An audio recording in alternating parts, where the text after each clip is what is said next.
हांस academy Nagpur में आप सभी का स्वागत है। जैसे कि आप सभी को पता ही है, पंजाब स्कूल एजुकेशन बोर्ड और सीबीएसई बोर्ड ने अपनी डेट शीट रिलीज़ कर दी है और हम आपके लिए क्विक रिवीजन सीरीज लेकर आए हैं। आज हम करेंगे chapter light, reflection and refraction. इस वीडियो में हम टोटल 20 इंपॉर्टेंट क्वेश्चन करेंगे जो आपके एग्जाम के पॉइंट ऑफ व्यू के लिए बहुत इंपॉर्टेंट हैं। First question, state the laws of reflection. Reflection के नियम क्या होते हैं? फर्स्ट पॉइंट है the angle of incidence is equal to the angle of reflection. जो रिफ्लेक्शन का फर्स्ट लॉ होता है वो क्या होता है? जो एंगल ऑफ इंसिडेंस होता है वो इक्वल किसके होता है? एंगल ऑफ रिफ्लेक्शन के। सेकेंड लॉ ऑफ रिफ्लेक्शन क्या होता है? The incident ray, reflected ray and the normal. ये तीनों क्या होते हैं? सेम प्लेन में लाई करते हैं। ये तीनों सेम प्लेन में होते हैं। नेक्स्ट क्वेश्चन है, define the principal focus of the concave mirror. Concave mirror का प्रिंसिपल फोकस क्या होता है? ये हमने प्रिंसिपल एक्सिस बना ली और उस पर हमने कनकेव मिरर ड्रा कर लिया। इस पर हमने पॉइंट बना लिया। इस पॉइंट का नेम क्या होगा? प्रिंसिपल फोकस होगा। प्रिंसिपल फोकस का मीनिंग क्या होता है? जहाँ पर लाइट रिफ्लेक्ट होकर टोटल एंटर करेगी, एक पॉइंट पे प्रिंसिपल एक्सिस पे लाइट एंटर करेगी, उस पॉइंट को हम क्या कह देते हैं? प्रिंसिपल फोकस कह देते हैं। The principal focus of a concave mirror is the point on its principal axis. जो फोकस पॉइंट होता है वो प्रिंसिपल एक्सिस के ऊपर होता है। Where parallel ray of light converge into reflection. जो पैरेलल लाइट आएगी वो रिफ्लेक्ट होकर कहाँ पर जाएगी? प्रिंसिपल फोकस के ऊपर जाएगी। Next question, define the mirror formula. Mirror formula क्या होता है? Mirror formula 1/f is equal to 1/v plus 1/u। जहाँ पर f क्या होता है? f होता है फोकल लेंथ, b क्या होता है? इमेज का डिस्टेंस होता है b, और ऑब्जेक्ट का डिस्टेंस को हम u कह देते हैं। नेक्स्ट क्वेश्चन न्यूमेरिकल है, an object is placed 10 centimetre in front of concave mirror of the focal length 15 centimetre, find the position and nature of the image. Numerical में इन्होंने बोला है हमारे पास कोई ऑब्जेक्ट है, वो कितनी आगे रखा हुआ है? 10 सेंटीमीटर रखा हुआ है, और हमारी यू की वैल्यू कितनी हो जाएगी? 10, और आगे है तो हमारा यू ऑलवेज क्या होता है? नेगेटिव में। और हमें बी की वैल्यू दी है। कौन सा मिरर है? हमारा मिरर है कनकेव, और कनकेव मिरर के फोकल लेंथ की वैल्यू भी ऑलवेज क्या होती है? नेगेटिव में। और हमने क्या फाइंड करना है? पोजीशन हमने फाइंड करना है, बी फाइंड करना है। और हम मिरर फॉर्मूला लगाएंगे 1/f is equal to 1/u plus 1/v। हमने इनमें वैल्यूज पुट की और हमने बी की वैल्यू निकाल ली, और हमारे पास पोजीशन आ चुकी है। बी की वैल्यू कितनी आ चुकी है? 30 आ चुकी है। और इन्होंने साथ में इमेज का नेचर पूछा है। The image is real, inverted and formed at the 30 centimetre on the same side of the object. Next question, what is the magnification produced by the mirror. Magnification mirror की क्या formula होता है? Magnification का formula होता है -b/u। Next question numerical है, if the image formed by a concave mirror is 3 time the size of the object. इन्होंने बोला है जो हमारे पास h डैश होगा वो कितना होगा? 3 टाइम होगा h के। दी फोकल लेंथ की वैल्यू कितनी है? इसमें 10 सेंटीमीटर। कौन सा मिरर है? यहाँ पर हमारे पास कनकेव मिरर है, और कनकेव मिरर की फोकल लेंथ की वैल्यू क्या होती है? ऑलवेज नेगेटिव होती है। Find the position of the object. हमने जहाँ पर क्या फाइंड करना है? बी फाइंड करना है। हमारे पास मैग्निफिकेशन की वैल्यू कितनी है? 3, और हमारे पास मैग्निफिकेशन का फॉर्मूले 2 फॉर्मूले होते हैं। क्या कौन कौन सा फॉर्मूला? -b/u और या फिर h'/h। और हमने पहले ही पढ़ा है हमारे पास h' 3h के इक्वल्स है, तो हमारे पास मैग्निफिकेशन की वैल्यू कितनी है? 3 टाइम्स है। हमारे पास मैग्निफिकेशन की वैल्यू कितनी आ जाती है? 3 आ जाती है। फोकल लेंथ की वैल्यू कितनी है? -10। हमने बी की वैल्यू निकालनी है, तो हम फॉर्मूले में, मिरर फॉर्मूले में बी की वैल्यू पुट कर देंगे। बी की वैल्यू की क्या आ जाएगी? 3 बी की वैल्यू 3 × u आ जाएगी। हमने मिरर फॉर्मूले में जहाँ पर बी की वैल्यू पुट की है, और हमने जहाँ पर u की वैल्यू निकालेंगे सोल्व आउट करके, और हमारे पास u की वैल्यू क्या आ जाती है? -13.33 सेंटीमीटर। तो हमारा ऑब्जेक्ट कितनी आगे रखा हुआ है? हमारा ऑब्जेक्ट रखा है 33 centimetre in front of the mirror. Next question, why is the concave mirror used in headlight. जो कनकेव मिरर होता है वो कार्स की हेडलाइट में क्यों यूज़ करते हैं। Concave mirror reflect parallel beam of the light providing a focused and powerful beam. जो कनकेव मिरर होता है वो हमें लाइट पैरेलल बीम में देता है जिससे हमें फोकस्ड बीम मिलती है, मतलब जो लाइट होती है वो हमें एक पोजीशन पे मिलती है, एक पॉइंट पे मिलती है। इसी कारण हम जो कार होती है उनका हेडलाइट में कनकेव मिरर यूज़ करते हैं। Next question, state the nature of the image formed by the convex mirror. जो हमारा कन्वेक्स मिरर होता है वो कैसी इमेज बनाता है, उसका नेचर क्या होता है। Convex mirror virtual, erect and diminish size की इमेज बनाता है।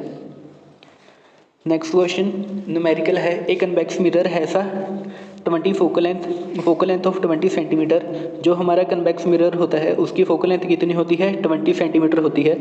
इन्होंने क्वेश्चन में दिया है उसकी फोकल लेंथ 20 सेंटीमीटर होगी। Where should an object be placed to form an image at 15 centimetre. इन्होंने क्वेश्चन में जू को कैलकुलेट करने को बोला है और हमें बी की वैल्यू कितनी दी है, 15 सेंटीमीटर दी है। और जहाँ पर कौन सा मिरर है, कन्वेक्स मिरर, और जहाँ पर कन्वेक्स मिरर की बी क्या होती है, ऑलवेज पॉजिटिव में होती है।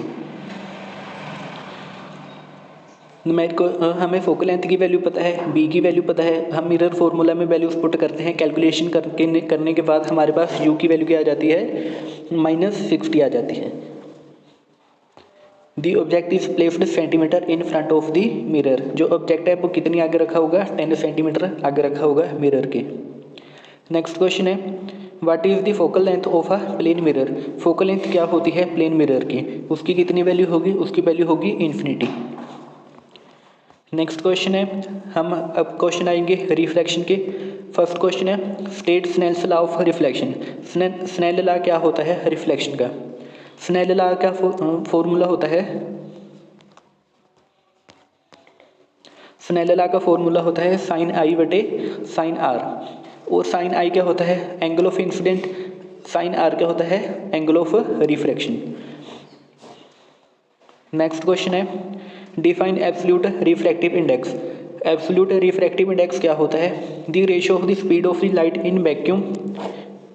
वैक्यूम में लाइट की कितनी स्पीड है और किसी मीडियम में कितनी स्पीड है लाइट की, इन दोनों की रेशियो को हम क्या बोल देते हैं, रिफ्रैक्टिव इंडेक्स बोल देते हैं। नेक्स्ट क्वेश्चन है, राइट दी लेंज फार्मूला। लेंज फार्मूला क्या होता है, 1/f is equal to 1/b minus 1/u। जो हमारा मिरर फार्मूला था उसके बीच में प्लस आता था और लेंज फार्मूला में क्या आएगा, माइनस आएगा। अब हम करते हैं न्यूमेरिकल्स। ए कन्वेक्स लेंज है सा फोकल लेंथ ऑफ 12 सेंटीमीटर। कोई हमारे पास कन्वेक्स लेंज है उसकी फोकल लेंथ कितनी है, 12 सेंटीमीटर है। Where should the object be placed. हमने क्या कैलकुलेट करना है, यू कैलकुलेट करना है। हम ऑब्जेक्ट को कितनी आगे रखेंगे, अगर इमेज कितनी दूर बना रही है, बी की वैल्यू कितनी है, 24 सेंटीमीटर। हमारे पास बी है, हमारे पास एफ भी है। हम लेंज फार्मूला में वैल्यूज पुट करेंगे, कैलकुलेशन के बाद हमारे पास यू की वैल्यू कितनी आ गई, -24। तो हम ऑब्जेक्ट को कितनी आगे रखेंगे, 24 सेंटीमीटर आगे रखेंगे लेंज से। नेक्स्ट क्वेश्चन है, what is the power of length. Length की पावर क्या होती है। लेंज की पावर का फॉर्मूला क्या होता है, 100/f। और f जहाँ पर क्या है, फोकल लेंथ है। अगर हम फोकल लेंथ को सेंटीमीटर में लेंगे तो हम 100 लेंगे ऊपर, अगर हम फोकल लेंथ को मीटर में लेंगे तो उसका फॉर्मूला 1/f हो जाएगा। Next question numerical, find the power of a concave length. हमने कनकेव लेंज की पावर फाइंड करनी है with a focal length of -50 और उसकी फोकल लेंथ कितनी है, -50 दी हुई है।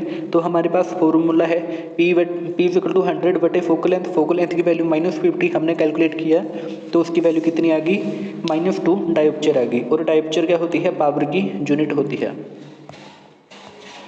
नेक्स्ट क्वेश्चन है, why does a coin appear raised when placed at the bottom of the glass filled with water. हमने एक ग्लास में पानी ले लिया और उस पानी में हमने कोई कॉइन रख दिया, तो हमें ऐसा क्यों लगता है कि वो जो कॉइन होता है वो रेस्ड हो चुका है, ऊपर आ चुका है। इसका आंसर है due to the refraction. Refraction की वजह से हमें क्या दिखता है, कॉइन ऊपराया दिखता है।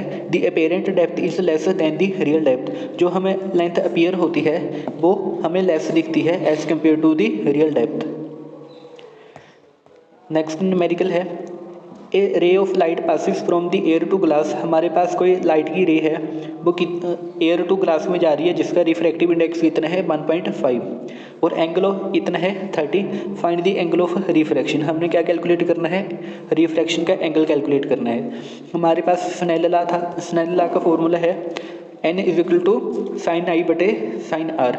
n क्या होता है हमारे पास रिफ्रैक्टिव इंडेक्स, जिसकी वैल्यू हमारे पास कितनी थी 1.5।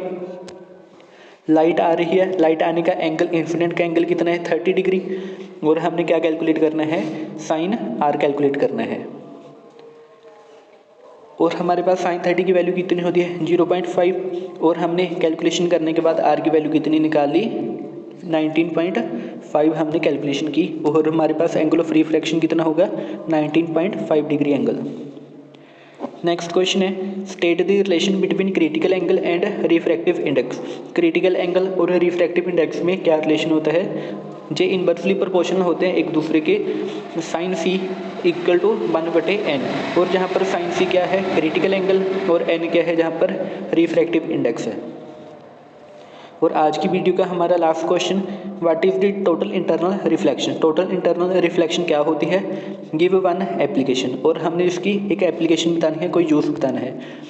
The total internal reflection occur when light passes from the denser to a rare medium.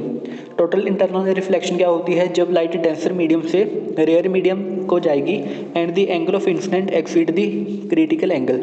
जो हमारे इंसिडेंट का एंगल होगा वो हमारे क्रिटिकल एंगल से क्या हो जाएगा, एक्सीड हो जाएगा।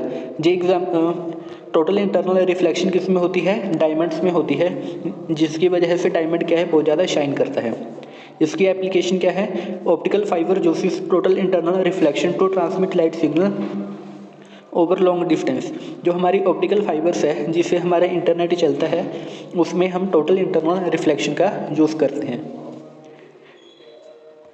और आज की वीडियो में बस इतना ही। अगर आपको वीडियो अच्छी लगी तो लाइक एंड सब्सक्राइब करना